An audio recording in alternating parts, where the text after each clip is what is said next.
আগামী ২৬ সালের নির্বাচনটা একটা ভালো নির্বাচন চাই, এবং কি ২-৩ বারের যে নির্বাচন গেছে ১৪, ১৮ বা ২৪, আমরা তো তামসা দেখছি, তো তামসা ভোট তো আর দিতে পারি নাই, তামসা দেখছি। চল কেন যাওয়ার আগে ভোট দেওয়ার শেষ আমরা শুনতাম পাইছি, ভোটটা দিতে পারছে না। এখন যদি সামনে যে দিন আছে যদি ভোট দেওয়া শুরু করে দিই তাহলে আমরা ভোট দেব। যেভাবেই হোক আন্দোলন সংগ্রামে এই সবচেয়ে বড় দল হলো বিএনপি।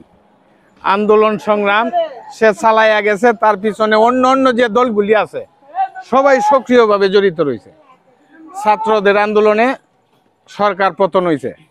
এখন আমরা এইরকম একজন সরকার দেখতে চাই, যেমন দেখা গেছে বর্তমান সময়ের মধ্যে বিএনপি হলো সবচেয়ে বড় দল। বিএনপি জাতীয় দল তারা গিয়া বেশ ভালো খেলে ইনশাল্লাহ।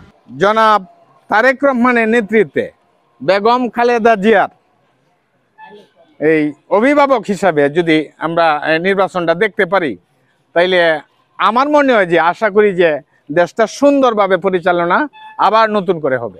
সবারই এই ধারণা জিয়া রহমানের সুযোগ্য সন্তান তারেক জিয়া আরো ৩ বার দেশ চালাইছে, তার মা তার উত্তরসূরি হিসেবে সে ভালো হতে পারে, সবাই আছে আমাদের।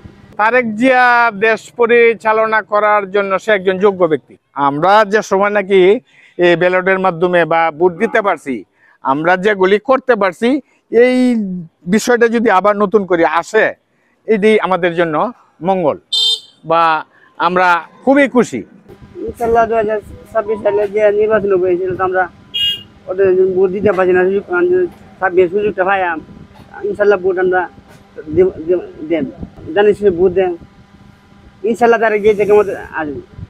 একজন নির্বাচিত সরকার যদি আসে, তখন এসে দেশ যে একটা পর্যায়ে গিয়ে পৌঁছবো, তখন দেশ সুন্দরভাবে চলবো আর কি।